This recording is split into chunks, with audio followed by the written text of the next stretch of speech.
Kung gusto mong mapa-improve yung culinary game, there are things na pwede mong pagpraktisan. Food explorers, ano pang gagawin natin? Titikim na tayo. We have a cooking showdown. Dapat daw ang nagpapasarap sa pagkain ay pagmamahal. I love you so much. Meron ako nakitang trending na recipe online. Gusto kong itry yan. Siguro go-to dishes when it comes to chicken as the main protein. Chicken ala king would be on our top 10. Farm to Table, 705. Panibagong food adventure ang hatid namin sa inyo ngayong gabi, mga food explorers. So kung gusto mong mapa-improve yung culinary game, there are things na pwede mong pagpraktisan para kahit gumagamit ka ng mga simple ingredients, pag titingnan, mukhang professional yung gumawa. Food explorers, ano pang gagawin natin? Titikim na tayo. Ano to? Parang pinagalo-halong herbs. Kung may lagnat ka, instant galing. Alam ko kung paano makapili ng magandang kind of potato. Okay. Kasi pinapanood kita talaga sa Farm to Table. Dapat daw ang nagpapasarap sa pagkain ay pagmamahal. I love you! I love you! I love you so much! Ganon.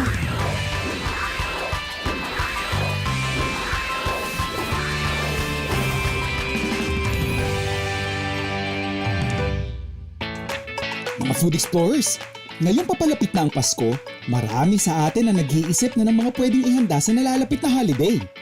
Don't you worry! I got you covered!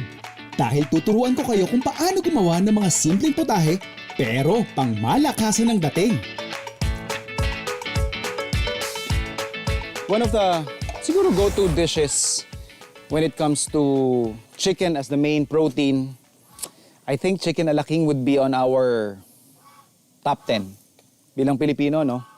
And madalas din namin itong sinuserve dati sa hotel.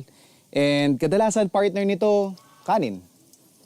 Did you know you can actually use pasta as your starch component? So gagawa tayo ng pasta chicken ala king. So we have here our chicken breast. So fifilet lang natin to. So ready na yung ating chicken breast. Meron tayo ditong chicken carcass. Lagay lang natin dito sa ating pan.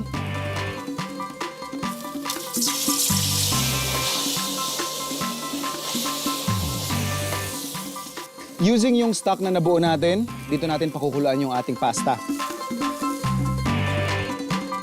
So we've been cooking our pasta for about 8 minutes now. According dun sa instructions, mga 12 minutes dapat yung cooking time. But we wanna serve this al dente, kaya ngayon pa lang tatanggalin natin. We have to consider din na habang nagpapalamig siya, mas naluluto siya. So by the time na isi-serve na natin siya with our sauce, luto na siya. Doon sa perfect doneness na gusto natin. We're just gonna add in some oil. And then we save yung ating stock.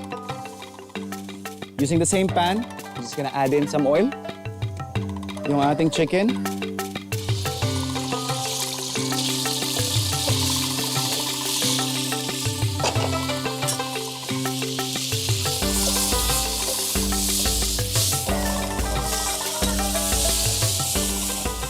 Para hindi ma-overcook, tatanggalin muna natin yung ating chicken cubes.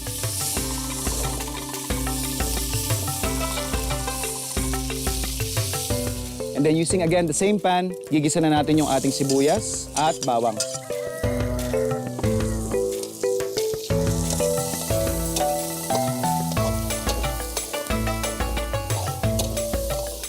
Kapag nasangkot siya na natin yung ating sibuyas at saka yung bawang, ihabol na natin yung ating mushrooms. We're using shiitake and yung ating button mushrooms.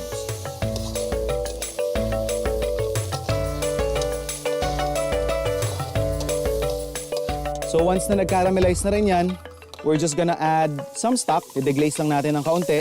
And then kapag nag-reduce na ulit, you might wanna add some more oil.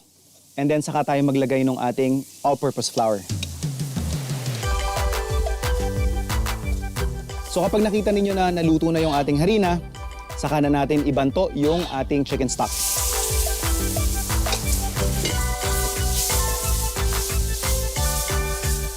So make sure na haluin nyo ng maigi to para hindi masunog yung ilalim. So yung mushrooms natin at this point, luto na siya. Babalik na natin yung ating chicken cubes and finish natin siya with our bell peppers and yung ating cream. And then adjust na natin yung seasoning. Let's add some fish sauce and some salt. So, okay na yung sauce natin. After we turn off the heat, saka natin ilalagay yung ating green peas.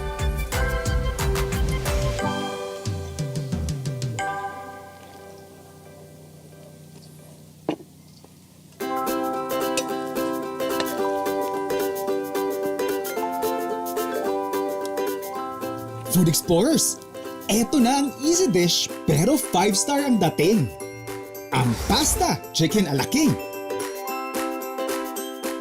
So kung gusto mong mapa-improve yung iyong culinary game, there are things na pwede mong pagpraktisan para kahit gumagamit ka ng mga simple ingredients, pag titingnan, mukhang professional yung gumawa. Mga kapuso, nakapag-Christmas shopping na ba kayo? If hindi pa, sugod na sa Noel Bazaar sa PhilInvest Alabang. It's giving enjoyable Christmas shopping for a cause dahil maraming unique and great finds dito na perfect pang regalo sa family, friends, and loved ones nyo. What are you waiting for? Punta na sa PhilInvest Alabang from December 12 to 15, 11 a.m. to 9 p.m. See you there, mga kapuso!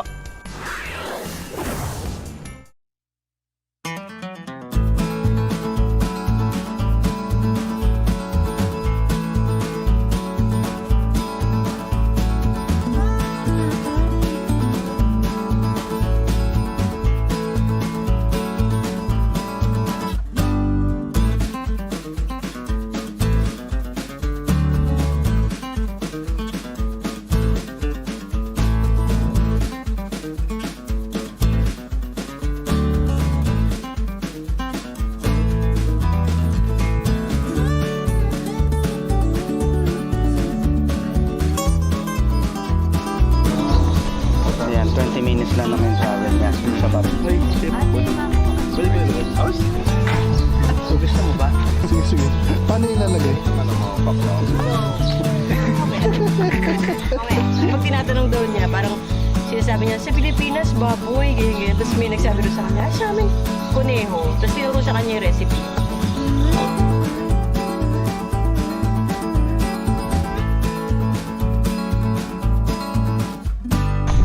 Hello Food Explorers! Andito tayo ngayon sa Esmeralda Farm dito sa Liliw, Laguna. At ito lang naman ang backdrop natin ngayon. Ang ating bundok Cristobal. At yan, nakikita natin yung malawak na kalupaan. Inspiring. Solid food adventure na naman to.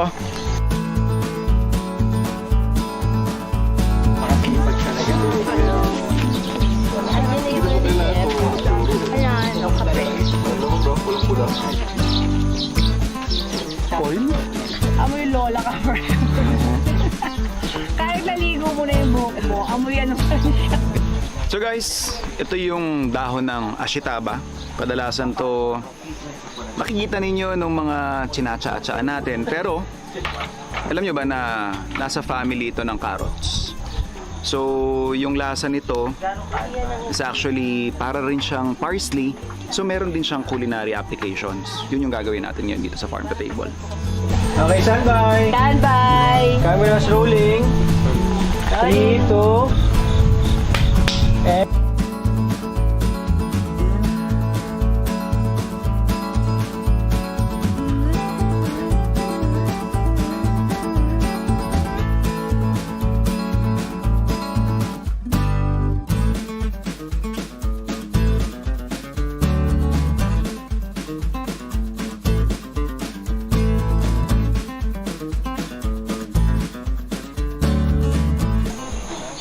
Hi Food Explorers!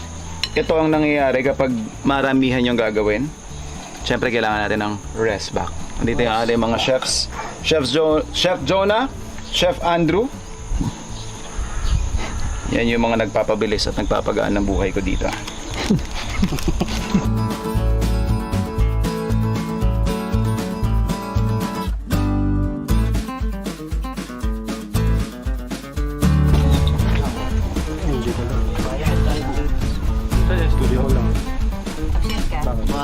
teka lang mainitan.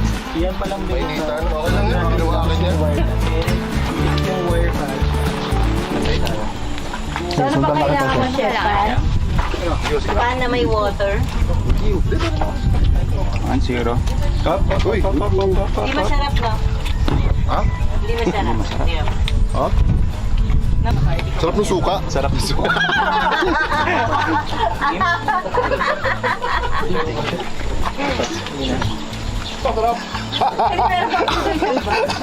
Macho. Dito ka. Dito ka. Oo. Diyos ko naman, Kuya Monit. Diyos ko. Bakit yung sound engineer mo nandito? Kailangan ka ba dito? Nakita mo nagtitigil. reaction, ah. Oh. Sarap. Parang galit ka. Parang galit ka nga. Isa pa.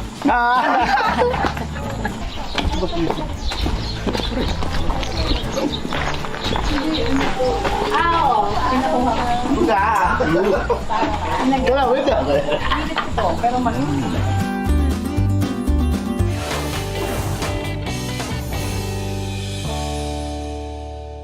So kung gusto mong mapa-improve yung iyong culinary game, there are things na pwede mong pagpraktisan para kahit gumagamit ka ng mga simple ingredients, pag titingnan, mukhang professional yung gumawa. Pero yung level of difficulty, sakto lang. Pang beginner lang, ika nga.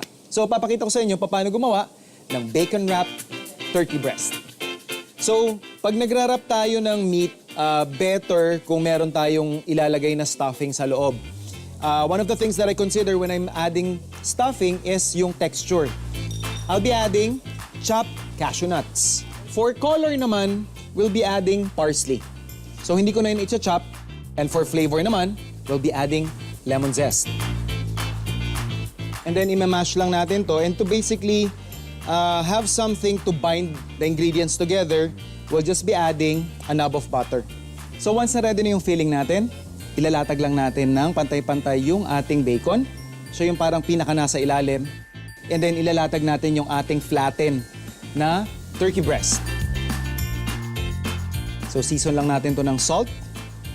And then saka natin ilatag yung ating filling. Iro-roll muna natin yung turkey breast. Saka natin ibabalot ngayon doon sa ating nakalatag at nakapatas na bacon strips.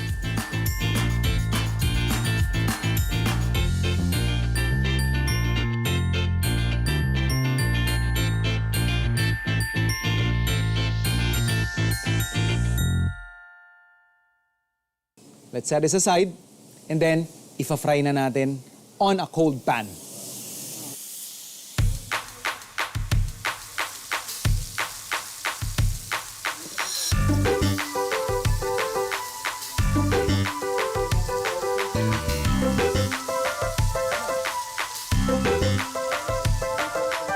After cooking our bacon-wrapped turkey breast sa low fire for about 15 to 20 minutes, pwede na natin itong iserve. Pero tanggalin muna natin sa pan kasi gagamitin natin yung oil na nag-render from the bacon as yung pinaka-sauce natin. Meron tayong all-purpose flour dito. Lagay lang tayo siguro mga 2 kutsara.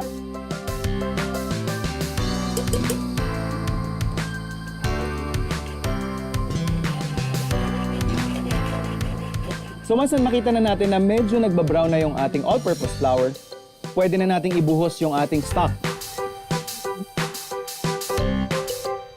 Whisk lang natin ito, and then let's adjust the seasoning by adding in salt and pepper.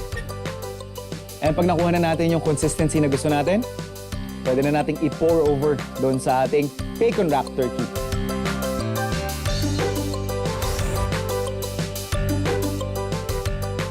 Oras na para tikman ang mga putahing ginawa natin ngayon, mga food explorers. Quick and easy lang, di ba? Kayang-kaya nyo itong gawin, kaya naman isama nyo na to sa mga handa ninyo sa darating na Noche Buena. At siguradong mabubusog ang buong pamilya nyo sa masarap at simpleng mga dish na ito. Kung gusto nyo uminom ng sabaw na malamig at may gin, imagine mo yun. Wala ka nang over, lasing ka pa sabay. Dito lang yan.